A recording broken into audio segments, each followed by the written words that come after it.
सबसे पहले बात गोवा की करेंगे, जहां पर उत्तरी गोवा के नाइट क्लब में सिलेंडर फटने के बाद आग लगी और इस हादसे में 23 लोगों की दर्दनाक मौत हुई है। दूसरी तस्वीर, क्या अब इस देश में इंडिगो का संकट खत्म होने वाला है? क्योंकि डीजीसीए सख्त एयरलाइंस के सीईओ को कारण बताओ नोटिस जारी कर दिया गया है। बंगाल में बाबरी पर बवाल लगातार जारी है। मुर्शिदाबाद में बाबरी की नींव के बाद अब यह विवाद बढ़ता जा रहा है। केंद्रीय मंत्री सुकांत मजूमदार ने मुर्शिदाबाद में राम मंदिर का ऐलान कर दिया है। मुख्यमंत्री योगी आदित्यनाथ उत्तर प्रदेश में घुसपैठियों को लेकर सख्त हैं और यही वजह है कि अब ताबड़तोड़ एक्शन जारी है। तो वहीं पांचवी तस्वीर, बिहार में बाबरी मस्जिद को लेकर पोस्टर चस्पा किए गए, जिसके बाद अब इस पोस्टर पर विवाद बढ़ता जा रहा है। छठी और सबसे आखिरी तस्वीर, जैन समाज का जीवदया कार्यक्रम जिसकी शुरुआत हो चुकी है। कैसे इस देश में जीवों का संरक्षण किया जाए, इसको लेकर लगातार इस कार्यक्रम की शुरुआत और इस कार्यक्रम को आगे बढ़ाया जा रहा है। ये 6 तस्वीरें, जिन 6 तस्वीरों पर अगले आधे घंटे और आज पूरा दिन एक एक अपडेट हम आप तक पहुंचाते रहेंगे। लेकिन शुरुआत सबसे पहली तस्वीर यानी गोवा की। गोवा के नाइट क्लब में दर्दनाक हादसा हुआ है। देर रात नाइट क्लब में यह हादसा हुआ और इस हादसे में 23 लोगों की जान गई है। कई लोग घायल हैं। आपको बता दें, मरने वालों में 3 महिलाएं हैं और 3 से 4 टूरिस्ट हैं। सिलेंडर ब्लास्ट के चलते क्लब में आग लगी। सीएम प्रमोद सावंत भी मौके पर पहुंचे। सीएम ने हादसे के जांच के आदेश दे दिए हैं। लेकिन ये बहुत बड़ी खबर गोवा से, उत्तरी गोवा में ये पूरा हादसा हुआ है। एक नाइट क्लब जहां पर सिलेंडर ब्लास्ट होता है और इस ब्लास्ट के चलते पूरा नाइट क्लब इस आग की चपेट में आता है और इस आग ने 23 सांसों को हमेशा के लिए रोक दिया है। यानी कि 23 लोगों की मौत अब तक हो चुकी है गोवा नाइट क्लब में हुए इस हादसे में। और ये तस्वीर, मुख्यमंत्री प्रमोद सावंत को स्पॉट पर पहुंचे और इस पूरे मामले में सख्त एक्शन की बात कही है। तो चलिए आगे बढ़ेंगे और बात इंडिगो संकट की। इंडिगो संकट ने देश भर की हवाई यात्रा को हिला कर रख दिया है। दिल्ली, मुंबई, गोवा, जयपुर, हैदराबाद और इंदौर, हर जगह यात्री परेशान है। एयरलाइन संकट की वजह से किसी की नौकरी छूट गई तो किसी का पेपर। इसकी जिम्मेदारी आखिर कौन लेगा? सरकार को दी गई समय सीमा के बाद भी रोस्टर क्राइसिस आखिर क्यों हुआ? हालात में सुधार क्यों नहीं हुआ? कंपनी का तो यह दावा है कि 4 से 5 दिन में इस संकट से निजात मिल जाएगी। लेकिन सवाल ये कि आखिर ऐसी नौबत इस देश में आई ही क्यों? रिपोर्ट आपको दिखाएंगे।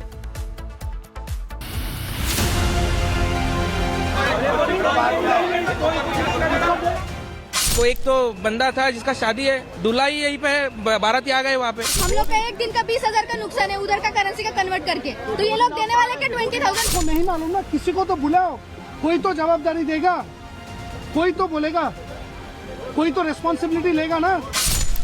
इंडिगो के यात्री पिछले 4 दिनों से टॉर्चर हो रहे हैं। जहां तहां लोग फंसे हुए हैं, कामकाज ठप है।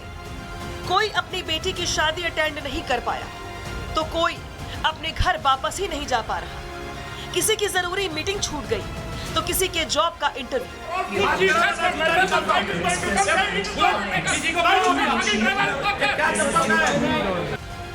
टकटकी लगाए यात्री उम्मीद भरी नजरों से सिर्फ और सिर्फ इंडिगो के स्टाफ की तरफ देखते रहे कि शायद उनके फ्लाइट को लेकर अच्छी खबर आए। और अच्छी खबर ये कि उनकी फ्लाइट देर से ही सही उड़ान तो भरे।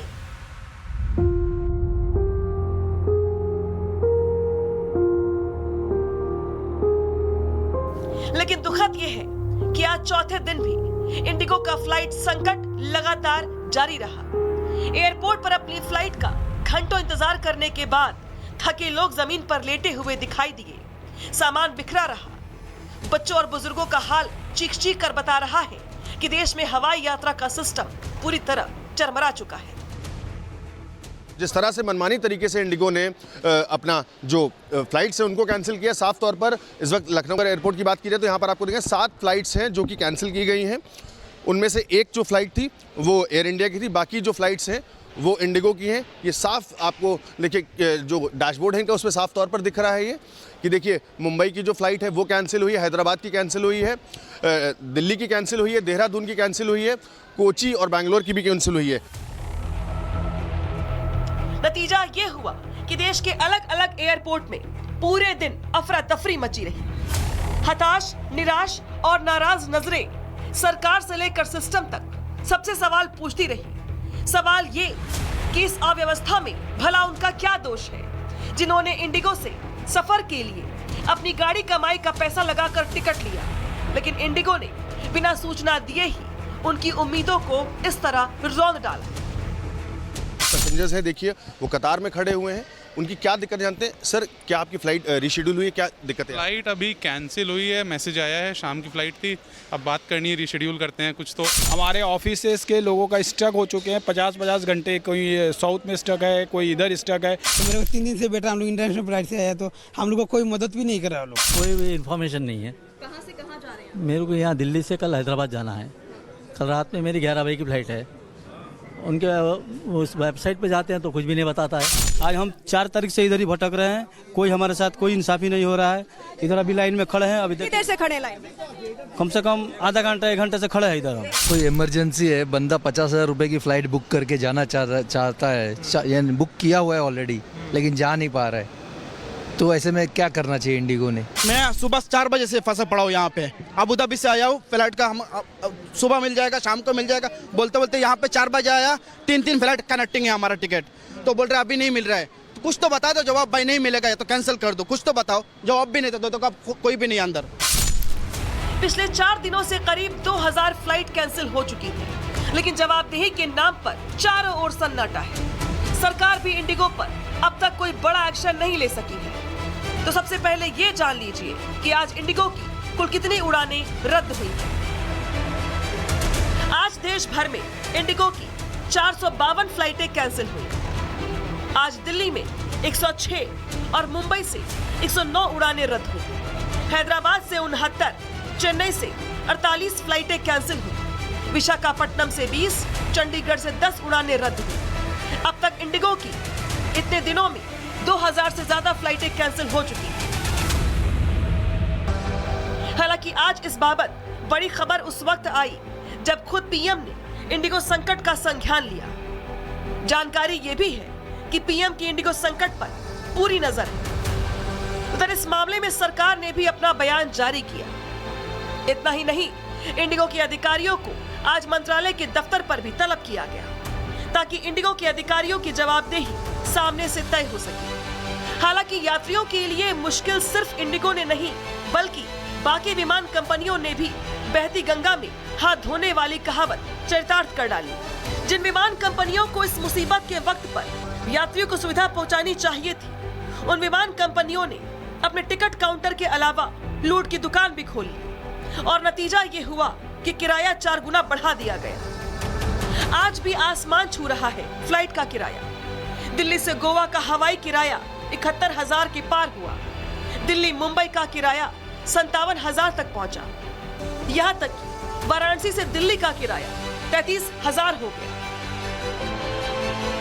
विमान कंपनियों की तरफ से किराए की मनमानी वसूली का संज्ञान भी उड़ान मंत्रालय ने लिया और सरकार की तरफ से 500 किलोमीटर तक की रूट के लिए किराया सीमा व्यवस्था लागू कर दी गई। इतना ही नहीं, सरकार की तरफ से विमान कंपनियों को चेतावनी भी जारी की गई कि अगर कंपनियों की तरफ से मनमाना किराया वसूला गया तो कड़ी कार्रवाई होगी। कुल मिलाकर सरकार हालात से निपटने की हर संभव तैयारी कर रही है। यात्रियों को उनके गंतव्य तक पहुंचाने के लिए कई रूटों पर स्पेशल ट्रेनें भी चलाई जा रही हैं। लेकिन इस सब के बीच कुछ सवाल बरकरार हैं। सवाल ये कि फ्लाइट संकट के लिए कौन जिम्मेदार? क्या इंडिगो ने सरकार को ब्लैकमेल किया? क्या इंडिगो ने जानबूझकर संकट खड़ा किया? समाधान के बजाय बहानेबाजी क्यों हो रही है? इंडिगो ने जानबूझकर क्या दबाव बनाया? इंडिगो की मोनोपोली से ज्यादा असर पड़ा हालात सामान्य होने पर फिलहाल कितना वक्त लग जाएगा? आप बोलोगे एकदम चुप बैठो, जैसे बैठे थे ना वैसे बैठो, मुंह लटका के बैठो, मुंह नीचे, आंखें बंद, मुंह बंद। दुनिया पे रूम श्योरिटी नहीं दे सकते किसी भी फ्लाइट्स का। अरे फिर कहीं को चला रहे जी। इनमें से कई सवाल तो ऐसे हैं जिनके जवाब ना तो सरकार के पास है और ना ही इंडिगो के पास है। तो सिर्फ आश्वासन ये कि जल्द हालात को सामान्य करने का प्रयास किया जा रहा है। जवाब ये कि संकट जल्द टल जाएगा। लेकिन क्या यात्रियों को इससे जो परेशानी हुई, जो नुकसान हुआ, उसकी भरपाई हो सकेगी? हालांकि इन सब के बीच अव्यवस्था के आरोपों में चौतरफा घिरे इंडिगो की तरफ से सीनाजोरी वाला पोस्ट कर हर किसी को चौंका दिया गया। इस इंडिगो की लापरवाही ने लाखों यात्रियों को मुसीबत में डाला। उस इंडिगो ने पोस्ट कर लिखा कि हमसे कोई सवाल ना पूछे, हम यात्रियों का पैसा रिफंड कर रहे हैं। यानी ना तो अपराध बोध है और ना ही कार्रवाई का डर। Bureau report, Republic Bharat. Paschim Bengal के मुर्शिदाबाद में हुमायूं कबीर को जो करना था वो उन्होंने कर दिया। मुर्शिदाबाद के बेलडांगा में 6 दिसंबर को हुमायूं कबीर ने बाबरी मस्जिद की नींव रख दी। टीएमसी से निलंबित विधायक हुमायूं कबीर ने बाबरी मस्जिद जैसी ही एक मस्जिद का शिलान्यास तो कर दिया, टीएमसी से निलंबित भी हो गए। हुमायूं कबीर ने महीने भर पहले ही ऐलान कर दिया था कि वो 6 दिसंबर को बाबरी मस्जिद का शिलान्यास करेगा और कुछ ऐसा ही हुआ। सुबह होते ही हुमायूं कबीर बाबरी की नींव डालने के लिए घर से निकला और उसका यह साफ कहना था कि पुलिस खुद उसके साथ है। तो सवाल ये कि क्या ममता दीदी की मर्जी से हुआ या सरकार के इकबाल को चुनौती उनके ही पूर्व विधायक ने दे दी? रिपोर्ट में आपको दिखाएंगे।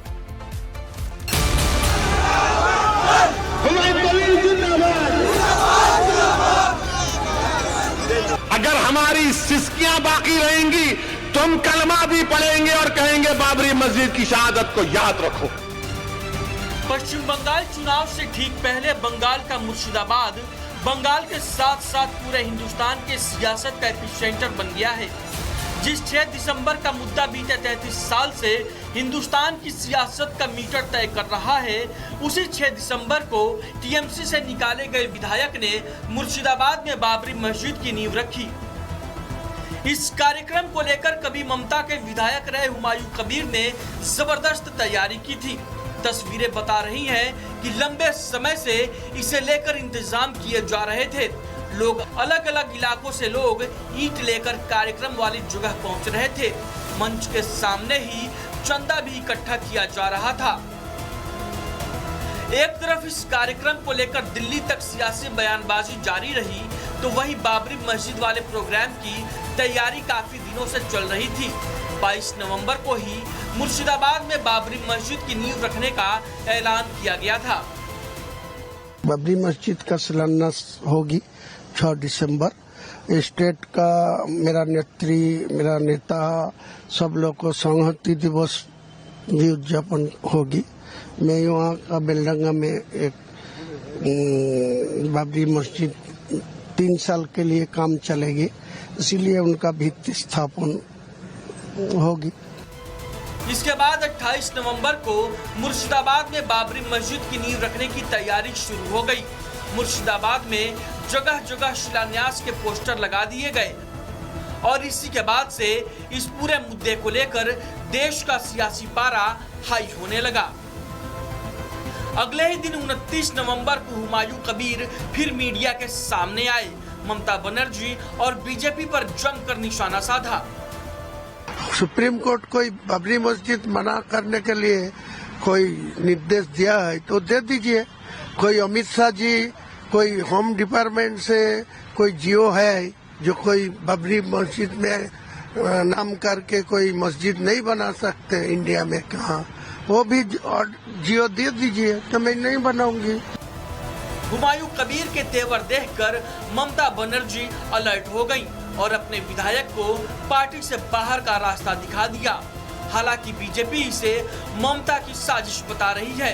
लेकिन पार्टी से निकाले जाने के बाद हुमायूं कबीर ने ममता बनर्जी पर जमकर निशाना साधा। मुख्यमंत्री आम जनता को पैसा लेके कोई जगन्नाथ मंदिर बनाते हैं, कोई हिंदू लोगों को दुर्गा पूजा में अनुदान दे रहा है, और कुछ मुसलमान के वक़्फ़ के पैसा में 3000 रुपया वो इमाम को भत्ता दे रहा है। वो जो निकालिया उनको पूछे, वो मैं बात नहीं बोलूं। इस कार्यक्रम को लेकर कलकत्ता हाईकोर्ट में याचिका भी डाली गई। हालांकि हाईकोर्ट ने सुनवाई से इनकार करते हुए कहा कि लॉ एंड ऑर्डर का मामला है, जिम्मेदारी राज्य सरकार की होगी। इस आदेश के बाद मुर्शिदाबाद छावनी में तब्दील हो गई। संवेदनशीलता को देखते हुए चप्पे चप्पे पर पुलिस बल की तैनाती की गई। एक दिन पहले सैकड़ों की संख्या में लोग कार्यक्रम वाली जगह पर इकट्ठा हुए। इस कार्यक्रम के लिए 25 बीघा जमीन में मंच और पंडाल सजाया गया। दावा है कि कार्यक्रम में 2 से 3 लाख लोगों की भीड़ भी इकट्ठा हुई। 150 फीट लंबा और 80 फीट चौड़ा स्टेज तैयार किया गया। स्टेज पर 400 से ज्यादा लोगों के बैठने का इंतजाम हुआ।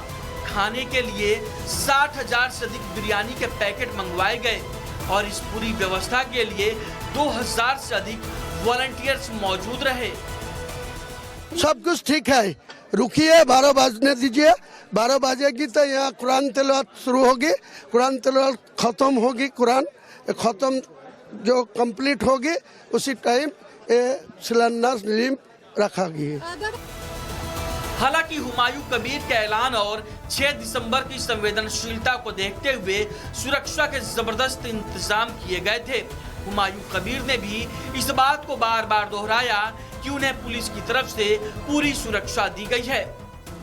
पुलिस मेरा पूरा सपोर्ट दे रहा है। मुर्शिदाबाद पुलिस, स्टेट पुलिस पूरा मेरे को सपोर्ट दे रहा है, मेरे को सिक्योरिटी दे रहा है, मेरे को शांति से होने के लिए पूरा सपोर्ट पुलिस वाला दे रहा है।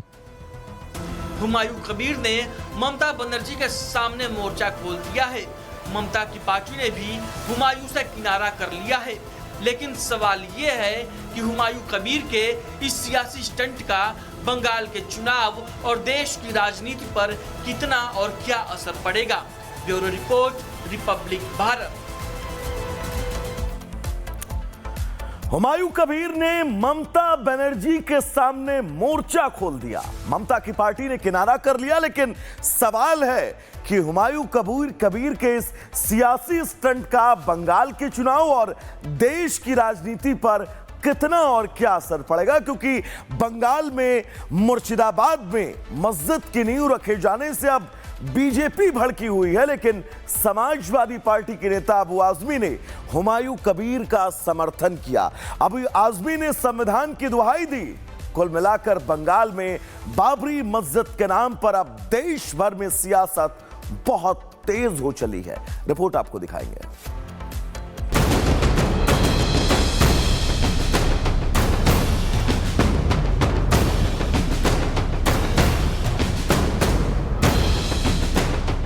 पश्चिम बंगाल के मुर्शिदाबाद में नई बाबरी मस्जिद की नींव रख दी गई। टीएमसी से निलंबित विधायक हुमायूं कबीर ने ऐलान कर बाबरी मस्जिद की नींव रखी।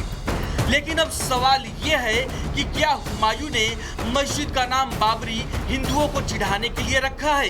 क्या हुमायूं कबीर बंगाल चुनाव से पहले हिंदुओं को भड़काकर दंगे करवाना चाहता है? आखिर यह कैसे संभव हुआ कि हुमायूं बिना सरकार की सहमति के मुर्शिदाबाद में आक्रांता बाबर के नाम से मस्जिद की नींव रख दे? क्या हुमायूं को ममता का मौन समर्थन है? ऐसे कई सवाल हैं जिनका जवाब पूरा देश जानना चाहता है। ममता बनर्जी का खेल है। ममता बनर्जी मुस्लिम वोट को एक तरफ रुझाने के लिए और दूसरी तरफ हिंदुओं को अपने आप को हिंदू हितैषी दिखाने के लिए ये सारा कुछ नाटक हो रहा है। ममता बनर्जी क्या हुमायूं कबीर को अरेस्ट करके जेल में नहीं डाल सकती थी 2 दिन के लिए?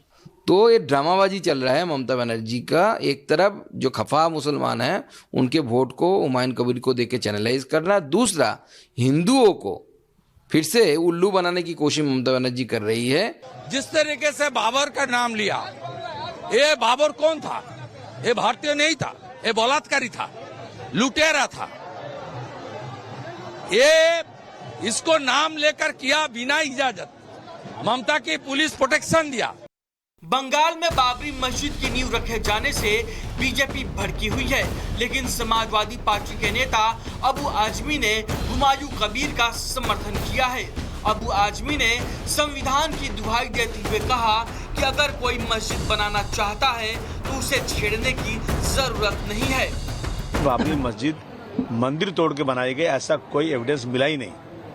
हम फैसला करेंगे इंसाफ के ऊपर, लेकिन उन्होंने बाद में कहा कि मेजॉरिटी चाहती है, अगर मेजॉरिटी चाहती है कि हाँ मंदिर बने तो हम मेजॉरिटी का देखते हुए, संविधान में कहीं ऐसा नहीं लिखा है कि मेजॉरिटी, संविधान में 1 लाख लोग एक तरफ गलत हों और एक आदमी सही हो तो 1 लाख के खिलाफ जो है फैसला होगा। ये डॉक्टर साहब का फैसला है। बंगाल में बाबरी मस्जिद बनाने को लेकर साधु संतों में जबरदस्त आक्रोश है। साधु संतों ने बाबरी नाम से देश में कहीं भी स्ट्रक्चर बनाने का विरोध किया।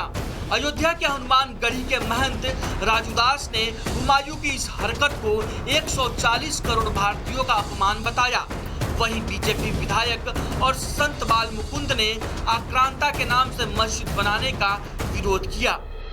आज पश्चिम बंगाल से 140 करोड़ भारतीयों का अपमान करने का कार्य हुमायूं कबीर ने किया कि एक आक्रांता विदेशी बाबर, चोर, नीच, लुटेरा, उसके नाम पर इस्लामिक स्ट्रक्चर स्थापित भारत के मुसलमानों को सिर्फ इस्लाम से मतलब है। हमने जब 500 साल तक अयोध्या राम मंदिर पर उस बाबर नाम के व्यक्ति को बर्दाश्त नहीं किया और संघर्ष करते रहे, उच्चतम न्यायालय का फैसला आया और पुनः राम मंदिर बना, तो कहीं भी देश के किसी कोने में ऐसे आतंकवादी का अगर कोई स्थान बनेगा तो ये माने कि वहाँ भी फिर राम मंदिर ही बनेगा। श्री रामदास और मधुसूदन दास महाराज ने भी पश्चिम बंगाल के मुर्शिदाबाद में बाबरी मस्जिद बनाने का विरोध किया।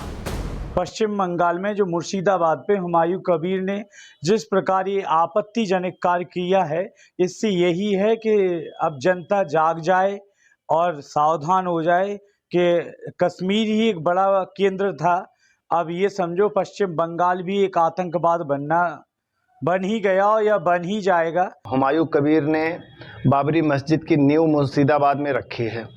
अब प्रश्न यह आता है कि यह अगर उत्तर प्रदेश में इसकी नींव रखी जाती तो क्या होता? तो ये होता कि वो जिस जगह बाबरी मस्जिद की नींव रखी जाती उसी जगह हुमायूं कबीर की कब्र बन जाती है।